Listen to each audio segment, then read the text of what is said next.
Diz assim a palavra de Deus: porque todo sumo sacerdote, tomado dentre os homens, é constituído a favor dos homens nas coisas concernentes a Deus, para que ofereça dons e sacrifício pelos pecados, e possa compadecer-se ternamente dos ignorantes e errados, pois também ele mesmo está rodeado de fraqueza.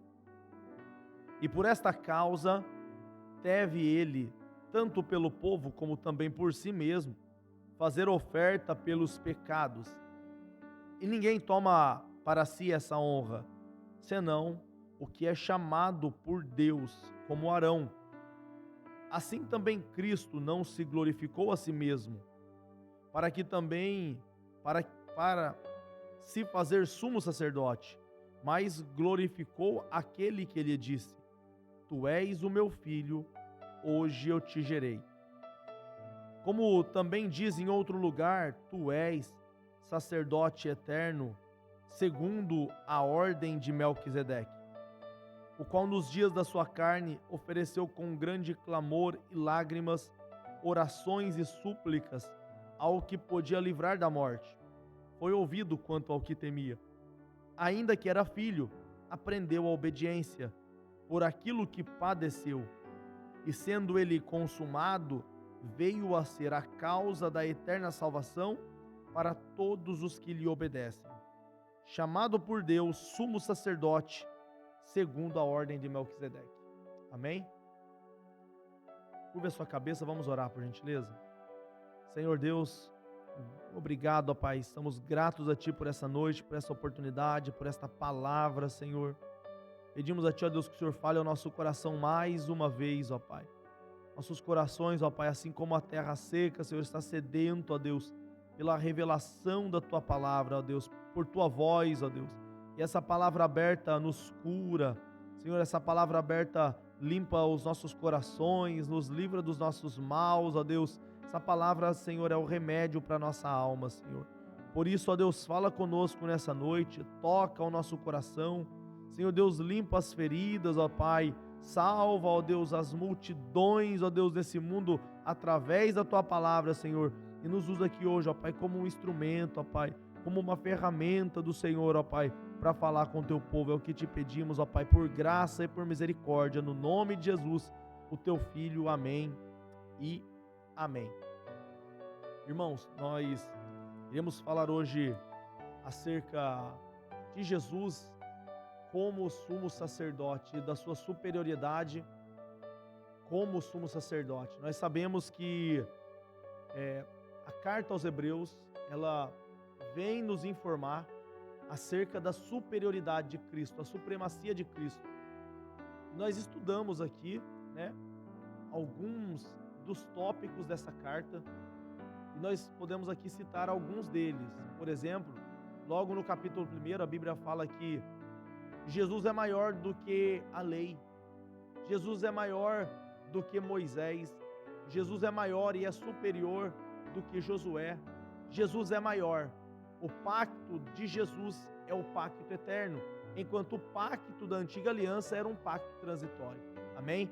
Nós vimos algumas coisas a esse respeito e hoje em especial, nós nesse tempo que temos, vamos falar acerca da superioridade de Jesus como sendo sumo sacerdote. Nós vamos recordar rapidamente aqui da ocasião histórica que esse povo estava passando, né? Lembrando que esses irmãos aqui, o povo hebreu dessa época, estava sendo perseguido, uma perseguição interna. Uma vez que eles se convertiam ao cristianismo, eles eram perseguidos pelos seus próprios patrícios, pelos próprios judeus, que perseguiam eles a pena de morte, de fato, né? Muitos eram arrastados, muitos eram apedrejados, eles eram acusados de blasfema, eram acusados de falar contra o templo, eram acusados de inúmeras coisas contra a religião da época. Eram tidos realmente como rebeldes. Nessa época, como o povo está sendo perseguido brutalmente, assim como Paulo, se os irmãos se recordam, quando Paulo se converte, existe uma perseguição também contra Paulo. Os irmãos também estão passando essa perseguição.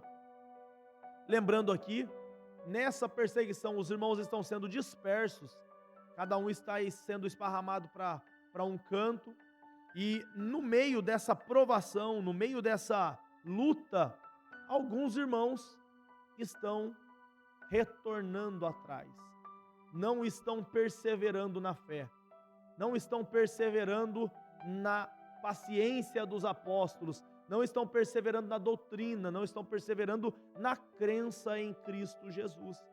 E o que eles estão fazendo? Eles estão retornando novamente e bebendo da fonte do judaísmo. Agora, nesse contexto, para aquelas pessoas que estavam retornando para a sua velha vida, eles estavam agora não confessando mais Cristo como sendo superior, não estavam considerando mais Cristo o suficiente. De repente, surge um cristianismo um pouco com um sincretismo religioso da época, vamos dizer assim, a época da parte da religião judaica. De repente, eu poderia ser cristão, mas deveria guardar a minha dieta judaica. Eu tinha que ser judeu, né? Mas eu também poderia adorar Cristo, ou eu poderia ser cristão, mas eu tinha que guardar o sábado, poderia ser cristão, mas tinha que me circuncidar. O que acontece é que a suficiência de Cristo é colocada em xeque nessa questão religiosa da época. Uma vez que Cristo estava sendo colocado em xeque, logo, se a supremacia de Cristo em uma religião cristã, ela é colocada em segundo plano, então, infelizmente, o cristianismo aí fracassou. Porque o trono em que Jesus ocupa, ele tem que governar, porque ele é Senhor por excelência. Se o Senhor Deus assentou no meu e no seu coração, isso significa que ele vai governar a nossa vida. Não existe áreas da nossa vida que o Senhor Jesus Cristo não domina, não controla. E se ele ainda não controlou todas as áreas da tua vida, você deve estar sentindo que, como um exército, como um valente, um rei todo-poderoso, Jesus Cristo vai conquistando as áreas do nosso coração. E você deve estar sentindo, no passar dos anos, o avanço do exército de Cristo sobre a sua vida.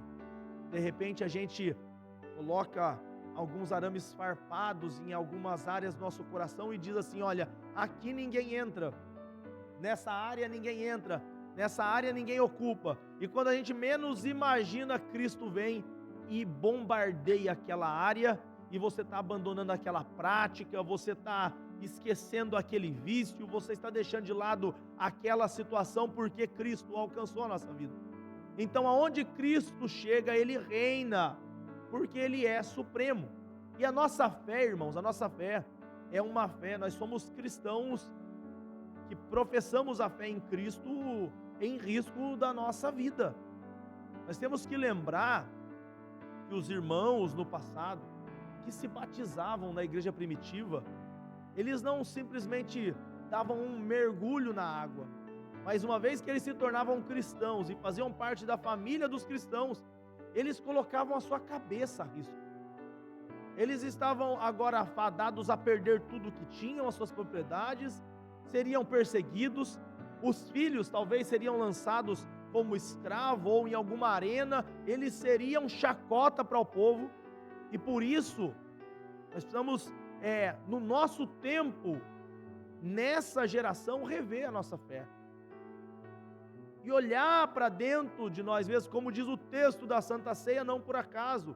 Examine-se, pois, o homem a si mesmo, e assim coma desse pão e beba do cálice. Porque uma vez que a gente participa sem compreender o que é ser o corpo de Cristo, a gente também coloca em xeque a supremacia do Messias. Cristo é superior na minha vida, irmãos? Essa é a pergunta que não quer calar. Cristo, ele é supremo na nossa existência. Foi essa certeza, a certeza de que Cristo é o Senhor da nossa vida, que fez a igreja atravessar as eras, irmãos. Foi essa certeza que fez a igreja vencer imperadores, que fez a igreja vencer perseguições, calamidades e inúmeras situações era a certeza de que Cristo era o Senhor da nossa vida. Nós lemos em Marcos capítulo 10, Jesus Cristo diz: eu sou o pastor, o bom pastor dá a vida para as ovelhas. Ele fala assim: mas eu também sou a porta, aquele que entra por mim, entra e vai encontrar pastagem. Irmãos, ele é também o caminho, a verdade e a vida. Glória ao nome do Senhor. Jesus Cristo é o autor e o consumador da nossa fé. E uma vez que eu compreendo isso, que eu ensino isso para minha família, que eu ensino isso para minha prole, para os meus amigos, quando eu falo da fé cristã, o resultado desse amor maravilhoso alcança os meus. Porque, irmãos, veja bem, é muito mais cômodo para nós, como seres humanos, dizer para o nosso amigo o seguinte: olha, tá aqui, essa é a nossa fé. Você tem que fazer 2 orações por dia. Você tem que ler um capítulo por dia. Você precisa jejuar uma vez no mês e você precisa ir para a igreja todo domingo. E você vai alcançar a salvação. Isso é fácil? Poxa vida, não, pastor, é difícil. Não, isso é fácil. Porque é um conjunto de regras humanas. E de repente as pessoas fazem isso, e elas vêm todo domingo, e elas participam de jejuns comunitários, orações comunitárias, e não compreendem o verdadeiro centro do evangelho e da fé. E o que acontece? Infelizmente, acontece aquilo que Cristo falou aos fariseus, aos religiosos da época: ai de vocês, escribas, fariseus, hipócritas, que perseguem o céu e a terra para fazer um prosélito, e quando vocês fazem, torna 2 vezes mais filhos do inferno do que vocês. E aí Jesus fala para aqueles religiosos: ai de vocês, guias cegos. Irmãos, a gente precisa entender que a gente não está aqui na nossa igreja ensinando um conjuntinho de regra, que você tem que fazer assim, um padrãozinho, e você vai chegar à salvação, porque não depende de nós. Esse é o escândalo da graça. Não depende do pastor Lucas, não depende do irmão Giovanni, não depende do pastor Elias, não depende do João, do Yuri, não depende de nós. A salvação está totalmente ligada a Cristo, e é um presente gracioso, um favor imerecido para mim e para você. Como eu falei aqui no culto passado de ensino, nós falamos aqui, olha, é de graça, mas não é graça barata. Assim como se eu pegasse ali o meu carro, chegasse para o pastor Elias, estou dando meu carro para você. Pastor Elias ia olhar e falar assim: poxa vida, é de graça, eu não paguei 1 centavo nesse carro, eu ganhei esse presente veio a mim de graça, mas para mim custou um preço, irmãos. Eu paguei parcelado, estou pagando ainda, né? Paguei o carro, amém? Então custou para mim. A salvação para você é de graça, mas para Deus custou o próprio Filho, amém? E esse preço que Ele pagou é o centro da nossa fé. Glória ao nome do Senhor. É esse valor que Deus colocou em jogo que é o centro da nossa fé, que é o cerne da nossa confissão, e Ele é Jesus. E a gente precisa conhecer Jesus, precisa saber quem Jesus é. E o texto nos ensinou que Jesus é maior do que a lei, porque a lei veio revelar o pecado. Nós estudamos isso aqui. A lei joga luz ao pecado. Aquele que pensa no seu pensamento, aquele que comete adultério, ele pecou, é digno de morte, dizia a lei. Tanto a mulher como o homem, se forem pegos no ato, devem ser apedrejados, dizia a lei. A lei dizia que tinha que matar.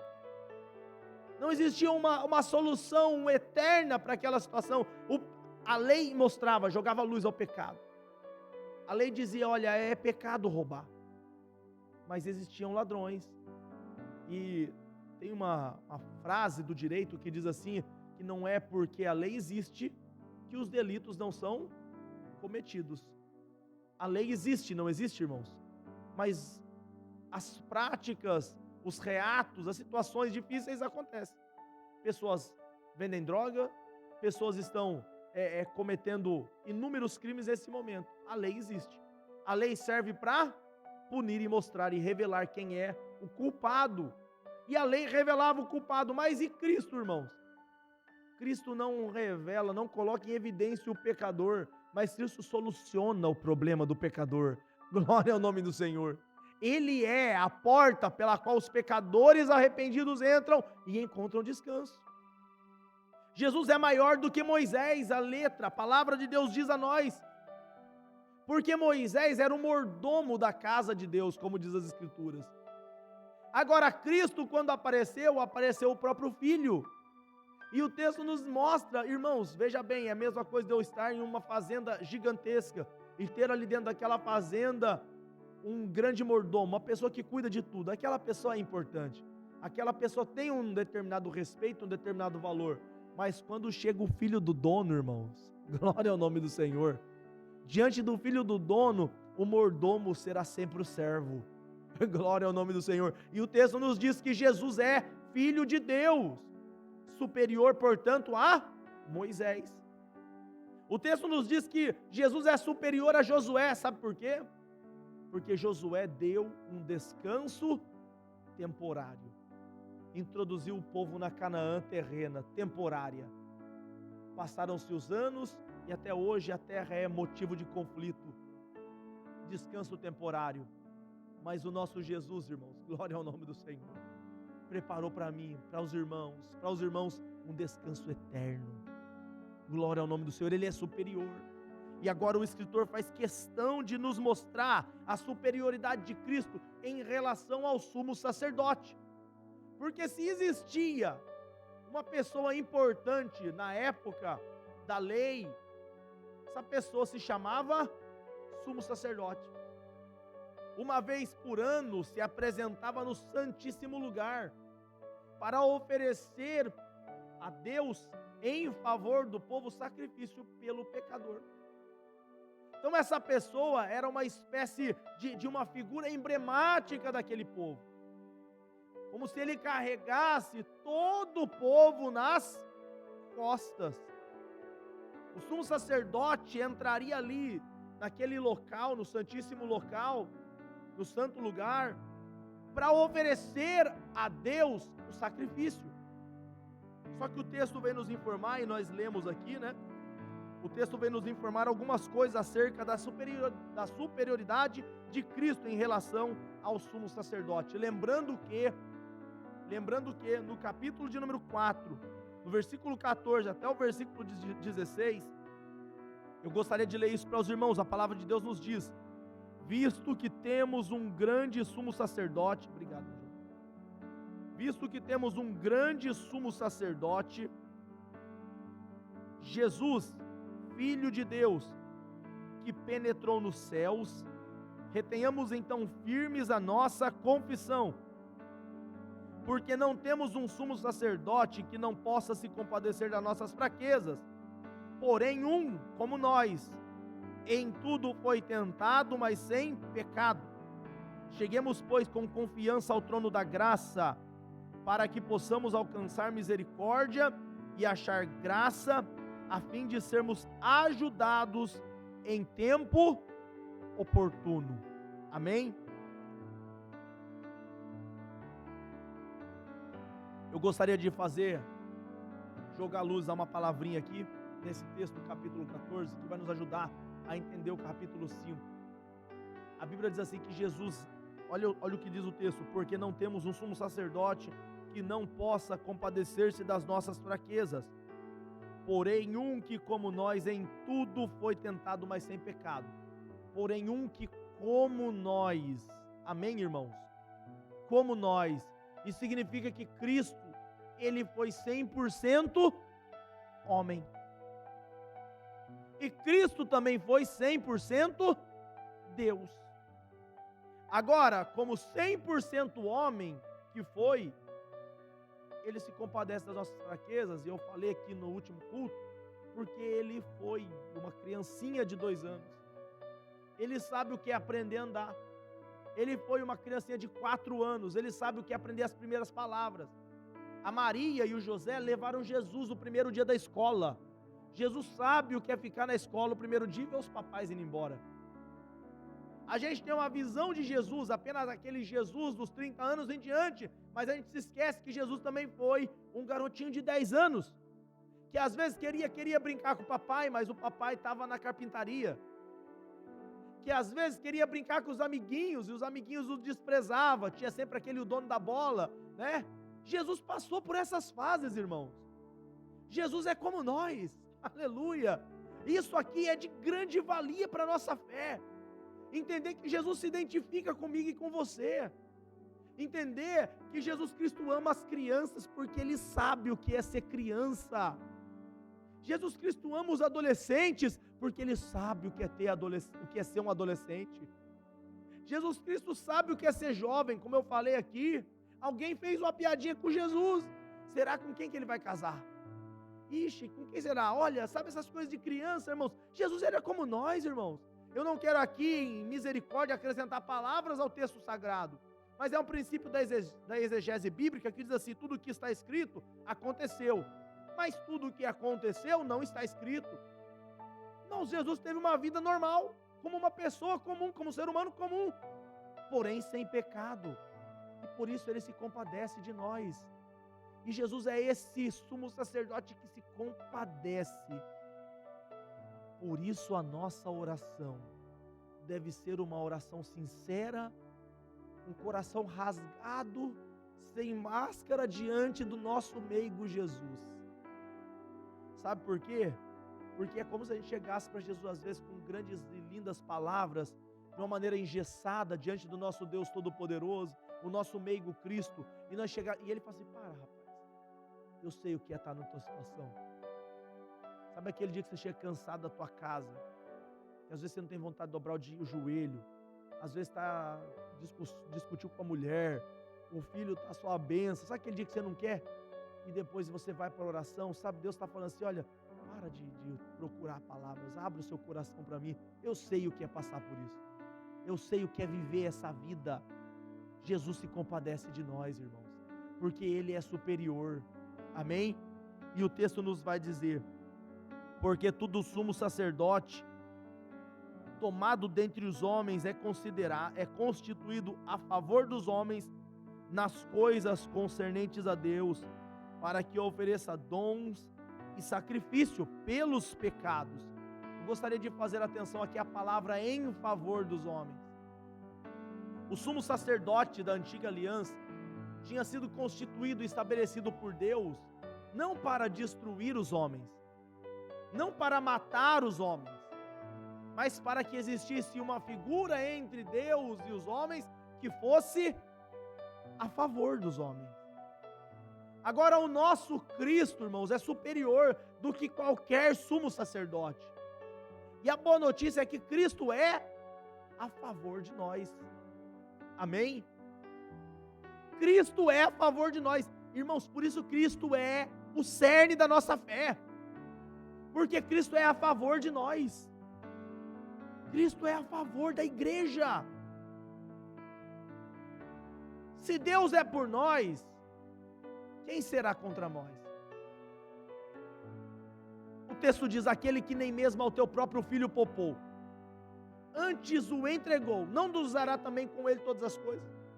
Depois no final do capítulo vai dizer assim: olha, nem a morte, nem a nudez, nem a fome, nada nos pode separar do amor que está em Cristo Jesus, o nosso Senhor. Sabe por quê? Porque Ele é a favor de nós. Ele está ao nosso favor. O texto de João diz assim: filhinhos, não pequeis, mas se vocês pecarem, vocês têm no céu um advogado. Nós sabemos, irmãos, que o cristão não vive na prática do pecado, mas infelizmente situações acontecem que o cristão escorrega na casca da banana, e pecado na vida do cristão é acidente. Agora, o que acalenta o nosso coração nessa noite é saber que nós temos um sumo sacerdote à destra de Deus, como diz a palavra, que adentrou no santíssimo lugar. Glória ao nome do Senhor, que é todo poderoso, coberto de honra e de glória, que é todo poderoso, que intercede por nós, que é a favor de nós. E quando a gente peca, e quando a gente fracassa, e quando a gente escorrega, nada está perdido, glória ao nome do Senhor. É óbvio que as consequências do pecado, elas vêm. A gente sabe disso, eu não estou aqui em nome de Jesus, não estou querendo aqui ser um pastor aqui, falar acerca de algo, a super graça, não, eu não estou falando isso, eu estou falando que acidentes acontecem na vida do cristão, mas quando acontecem esses acidentes, nós temos um advogado que é a favor de nós, ele é a favor de nós. A lei te acusava, a lei dizia apedreja, a lei dizia mata, arrebenta, ele não tem mais jeito, mas Cristo fala assim: eu compreendo ele, eu tive lá e eu não tenho pecado, ele fracassou, mas eu não fracassei. O que é lindo disso tudo é que a justiça que aparece diante de Deus não é a nossa justiça, porque as nossas justiças, como diz o texto, é como trapo de imundícia. Cristo, Deus, quando olha para nós, vê as credenciais de Cristo. Amém, irmãos? Então é nesse poder maravilhoso que descansamos a nossa fé. Ele está nesse momento a favor de nós, a favor dos homens, nas coisas concernentes a Deus, para que ofereça dons e sacrifício pelos pecados. Irmãos, isso aqui é algo chave desse culto. O que eu vou falar agora é algo realmente que a gente precisa guardar no nosso coração. Nós que vivemos nesse tempo, nós não temos intermediários entre nós e Deus. Às vezes a gente entende, o irmão chega, pede a oração do pastor Elias, pede a oração do pastor Lucas, pede a oração para o Giovanni, pede oração, sabe, irmãos, vem à frente, nós impomos as mãos como a palavra diz, nós pedimos a Deus que batize com o Espírito Santo, nós pedimos a Deus que renove, que cure, nós acreditamos nos dons espirituais. Eu acredito nos dons espirituais como escrito na palavra, mas nós não temos intermediários. O que significa isso? Significa muita coisa, muita coisa. Nesse momento, se você na sua casa dobrar o seu joelho, você clamar ao Senhor Jesus, a esse sumo sacerdote que se compadece, a esse Jesus que te entende, que te conhece, e por isso ele é supremo, por isso ele é o centro da nossa fé, porque é ele o responsável por resolver todas as coisas, e a gente entrega a nossa petição a ele, ele te ouvirá. Ah, pastor, mas o meu casamento, pastor, está em ruínas. Você já clamou a Deus pelo seu casamento? Você não precisa de intermediários. Pastor, mas o meu filho, misericórdia. Você já foi a Deus em oração pelo teu filho? Você já se demorou em oração pelo teu filho? E aqui, irmãos, eu estou falando de insistir na oração, porque Jesus falou: aquele que bate, abrir-se-vos-á. Aquele que pede, ele vai conseguir da parte de Deus. Pedi, pedi, não é só uma vez. Batei, batei. Vocês não precisam de intermediários, nós não precisamos de intermediários. O céu, nesse momento, está aberto para aqueles que confiam em Cristo, como autor e consumador da nossa fé e da nossa salvação. Amém, meus irmãos? Por isso, em nome de Jesus, você precisa ser o sacerdote da tua casa. Você precisa ser a luz no seu trabalho. Sabe por quê? Porque pessoas aparecerão naquele lugar. Pessoas estarão diante de você. Estou enfermo. Eu quero ir na sua igreja porque eu estou enfermo.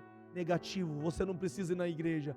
Deus colocou um representante dele aqui. Eu vou orar por tua vida e você vai curar em nome de Jesus. Jesus vai te curar. Ah, eu preciso ir na igreja porque o meu casamento não está bem. Não, negativo. Nós vamos orar aqui agora. Deus enviou aqui alguém que pode orar por sua vida. Deus colocou alguém aqui que vai orar por você. Você não precisa de intermediários. Você acredita em Jesus? Acredita que Jesus Cristo pode ser o Senhor da tua vida? Glória a Deus. Então nós vamos orar. Nós somos pastores. Deus constituiu pastores da igreja. Deus não constituiu sumo sacerdote. Glória ao nome do Senhor. Isso é maravilhoso. Porque pastor cuida de ovelha. Pastor conduz a ovelha a pastos verdejantes. E a gente sabe que alimento da nossa alma é a palavra. Pastor guia as ovelhas a um estado de tranquilidade da alma. E nós sabemos que o pastor conduz a ovelhinha para as águas tranquilas. E é isso que o Salmo 23 promete para as ovelhas. Senhor é meu pastor, nada me faltará, Ele me faz deitar em verdes pastos, alimento. Guia-me mansamente às águas tranquilas. Refrigera a nossa alma. O pastor não é intermediário de ninguém. O pastor está aqui para conduzir a palavra. Por isso, quando uma situação na igreja primitiva começou ali a ocorrer entre viúvas gregas, gentias e viúvas judaicas, Pedro falou assim, vamos constituir homens cheios de Espírito Santo, vamos chamar os diáconos, e os diáconos serão encarregados dessas coisas. E aí ele diz assim, nós, porém, perseveraremos na oração e no ministério da palavra. Amém, meus irmãos? Então você não tem intermediários. Em nome de Jesus, coloque isso, sai daqui com certeza no teu coração. Cristo é superior e Ele te ouve, Ele nos ouve. Você não precisa de intermediário nessa noite. Ele vai dizer assim, olha, porque todo sumo sacerdote tomado dentre os homens é constituído a favor dos homens nas coisas concernentes a Deus, para que ofereça dons e sacrifício pelos pecados, e possa compadecer-se eternamente dos ignorantes e errados, pois também ele está rodeado de fraqueza. E por esta causa, deve ele, tanto pelo povo como por si mesmo, oferecer oferta pelos pecados. Ninguém toma essa honra para si, senão o que é chamado por Deus. Assim como também Cristo não se glorificou a si mesmo para se fazer sumo sacerdote, mas glorificou aquele que lhe disse, tu és o meu filho, hoje eu te gerei. Como também diz em outro lugar, tu és sacerdote eterno segundo a ordem de Melquisedeque. O texto vai nos dizer, irmãos, que os sumos sacerdotes do passado, antes de apresentar a oferta pelo pecado do povo, primeiro ele tinha que oferecer uma oferta para ele mesmo, porque ele estava rodeado de fraquezas. Então o sumo sacerdote jamais adentraria no Santíssimo Lugar sem antes oferecer oferta pelos seus pecados. Mas Jesus é maior, irmãos. Glória ao nome do Senhor. O tempo que Ele esteve aqui, que Ele pisou nessa terra, que Ele caminhou entre nós, provado de todas as formas, vivendo o deserto que está escrito nas Escrituras, a fome, e Satanás apresentando ocasiões a Ele e Ele refutando na palavra. Se Jesus não pecou, esse Jesus não resvalou, aleluia, Ele não tropeçou naquilo que eu e você tropeçamos. Todos os sumos sacerdotes do passado tropeçavam e erravam, eram pessoas imperfeitas, incapazes de entrar ao Santíssimo Lugar, mas Jesus Cristo, glória ao nome do Senhor, irmão, viveu entre nós e não teve pecado. Não houve erro na sua boca, não houve erro no seu olhar, não houve erro no seu proceder. Ele é santo, a essência de Cristo é santa, ainda que da semente da mulher, que vinda do ventre da mulher, 100% homem, esse Deus é santo, porque nós sabemos que Ele também é 100% Deus, gerado do Espírito Santo de Deus. Glória ao nome do Senhor. Nosso Cristo é maior, irmãos. Nosso Cristo é maior. Quer saber de uma coisa, irmãos? Na antiga aliança, o sumo sacerdote resolvia o problema do povo temporariamente, porque a situação deveria ser feita todo ano, mas Cristo uma única vez, glória ao nome do Senhor, derramou um sangue não de cabrito, de boi, de pombinho, para expiar pecado, mas um sangue inocente, que conforme a palavra diz que fala mais do que o sangue de Abel. E nós já vimos isso aqui no culto, lá naquela outra igreja onde nós estávamos. Caía o sangue na terra e o sangue gritava por justiça, mas o sangue que grita por justiça também é sangue de pecador. Nada é solucionado, nada se podia fazer. Caía o sangue de Abel, caía o sangue desse, daquele, e outro morria, e um outro morria, e de repente morria um animal. Porque quando Adão e Eva pecam no jardim, irmãos, a Bíblia fala que Deus vai visitar o homem. E quando Deus vai visitar o homem, o que acontece ali? Ele fala assim: alguém, por que você se escondeu? Você pecou? Alguém mostrou que você estava nu? A mulher. E a Bíblia fala que ele pega umas folhas, para se cobrir. Mas a folha, infelizmente, é algo temporário que não resolve o problema do homem, né? E aí, o que acontece? Deus vai e provê o quê? Uma pele de um animal. Alguém teve que perder a pele para que o homem fosse coberto. O sacrifício de Cristo já estava sendo apontado na antiga aliança. Alguém teve que morrer, o sangue de um inocente teve que ser vertido para que alguém fosse coberto da sua vergonha. Isso vai acontecendo, e sangue vai caindo na terra, e sangue vai caindo na terra. Mas justiça não pode ser feita, porque o sangue das pessoas que caíam era o sangue, infelizmente, de pessoas que também eram pecadoras como nós, afetados pelo pecado. Assim como nós sabemos, diz lá Romanos, toda a criação está sujeita aos seres humanos e, portanto, ela também é afetada.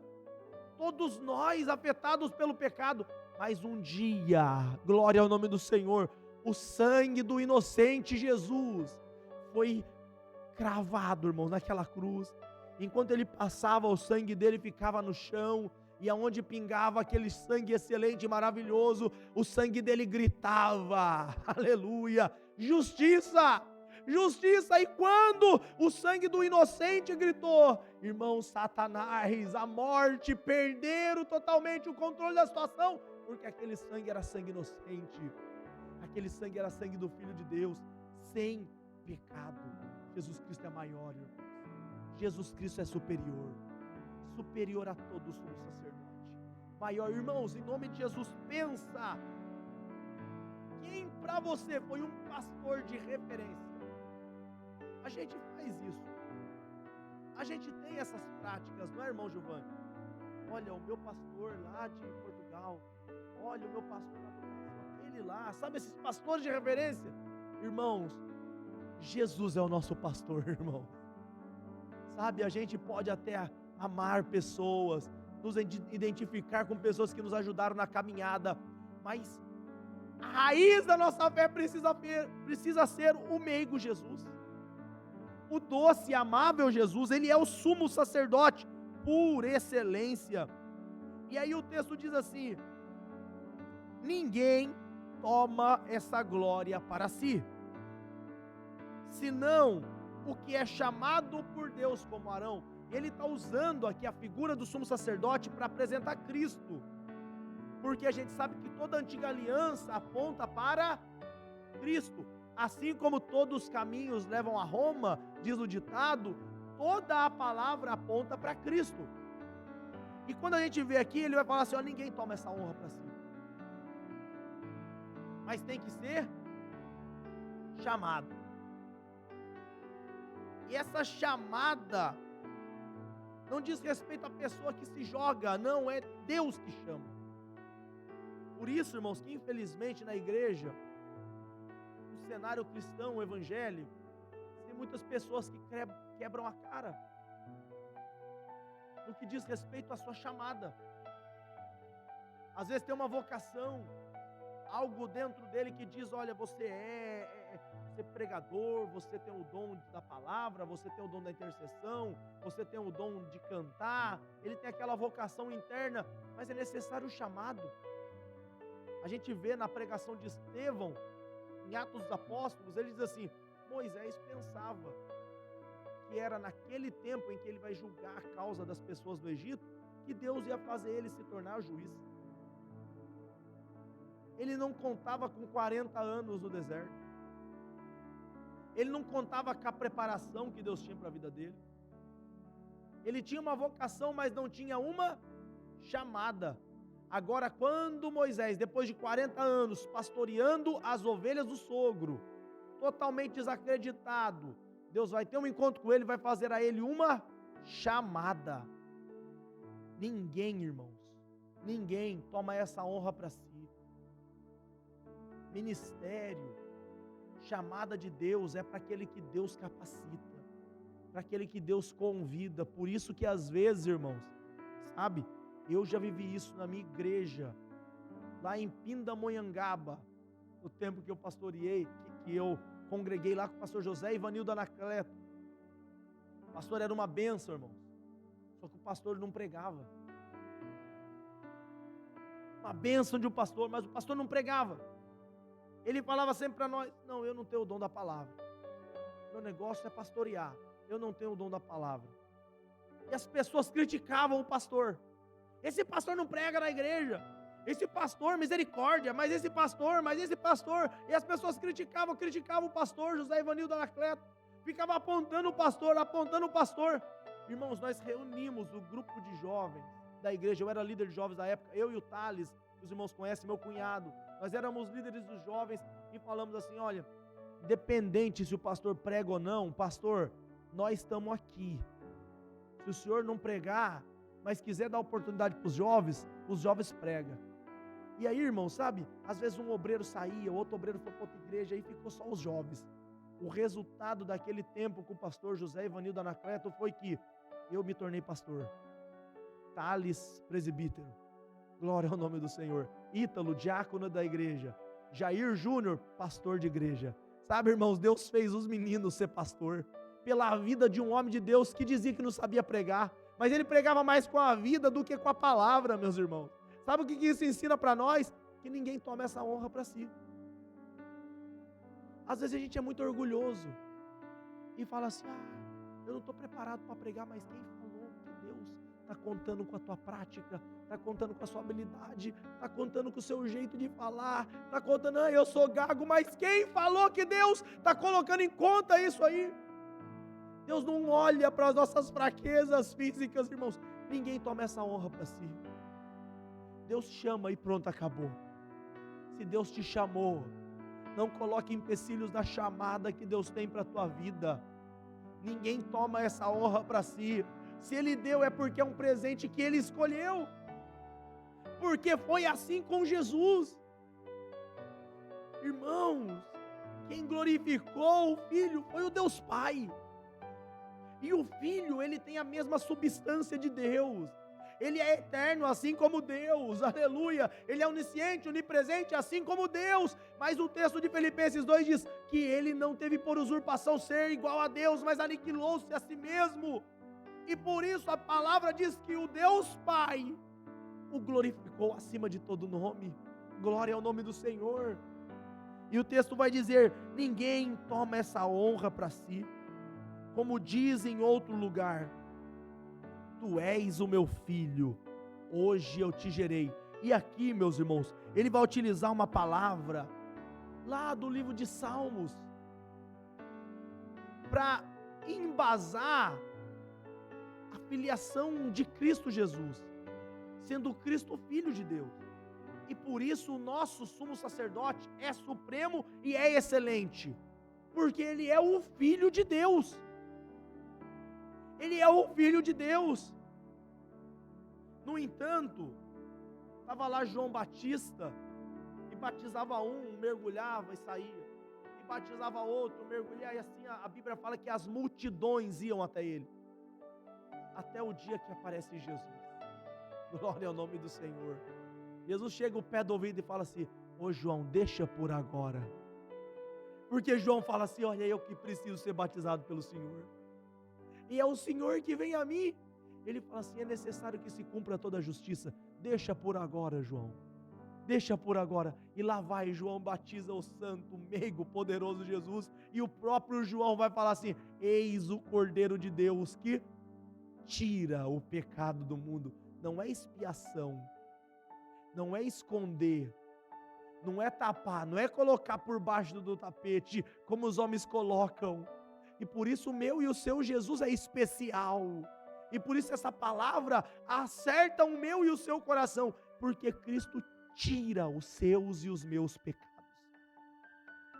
Tira. Irmãos, os pecados que Cristo te perdoou, escuta, eles não existem mais.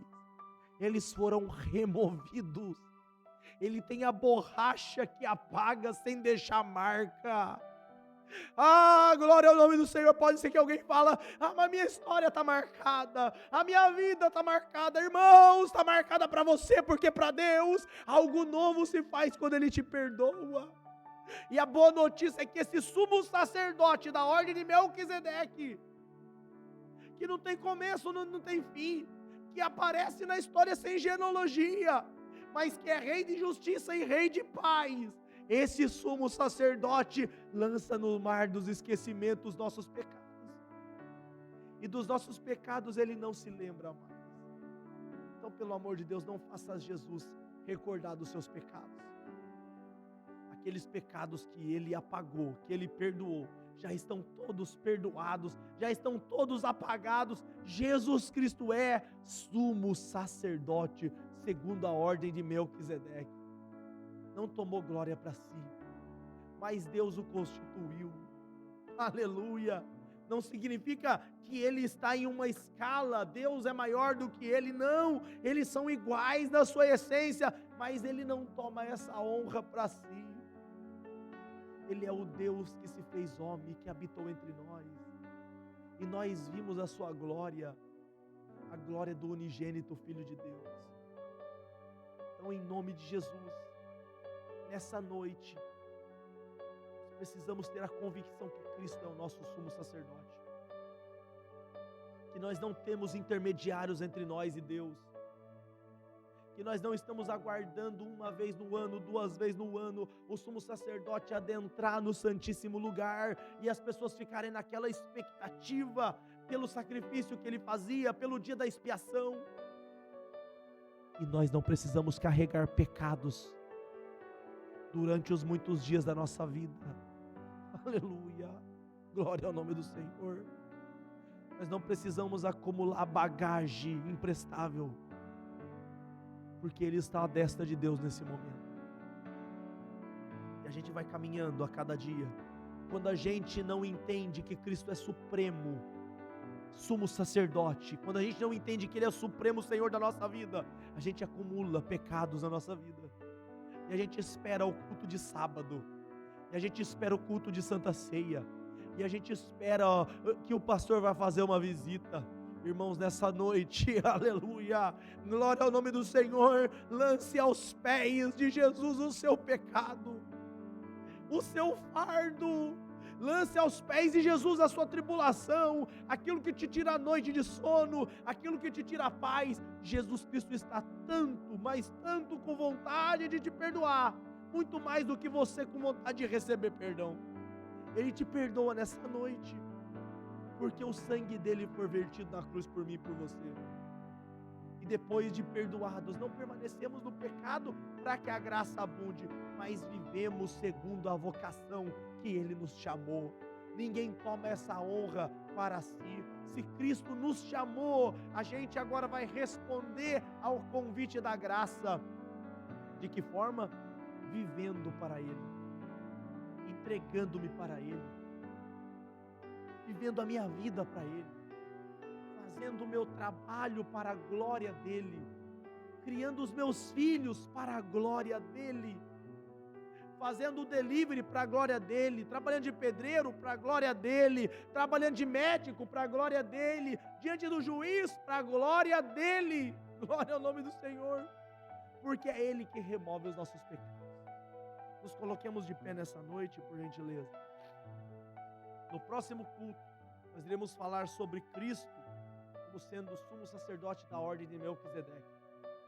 Se os irmãos param um pouquinho na casa de vocês para estudar, os irmãos vão ver no capítulo de número 5, final do capítulo 5, do 11 até o versículo 14, Jesus Cristo vai, através do escritor, compungir aquela igreja, exortar aquela igreja à maturidade espiritual.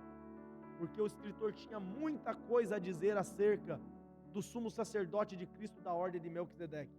Mas ele não pôde, porque eles se fizeram tardios em ouvir, endurecidos no coração.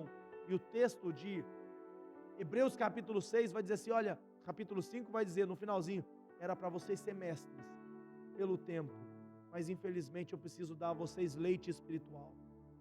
Então vamos estudar a palavra, vamos nos debruçar nessa palavra, porque enquanto nós estivermos trabalhando essa carta, a supremacia do meigo Jesus, o autor da nossa fé, nós somos cristãos por causa de Jesus, essa supremacia, essa suficiência vai ser levantada na nossa igreja.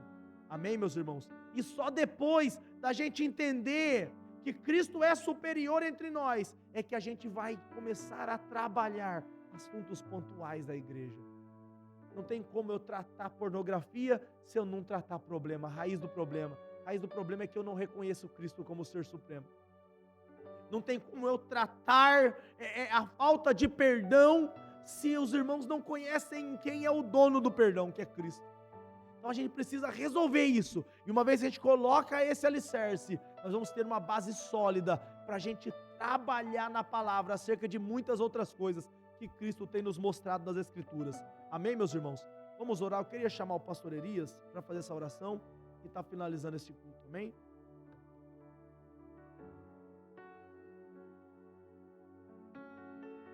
Graças a Deus, vamos orar. Querido Deus, eterno Pai, nós estamos agradecidos a Ti, ó Pai, pelo ensinamento da Tua palavra nesta noite. Sabemos que Teu Filho é supremo em nossa vida, continua revelando o Teu propósito, a Tua palavra em nossos corações, nos cultos de ensino. Continua usando Teu servo, continua abençoando esta igreja, Senhor, despertando o Teu povo.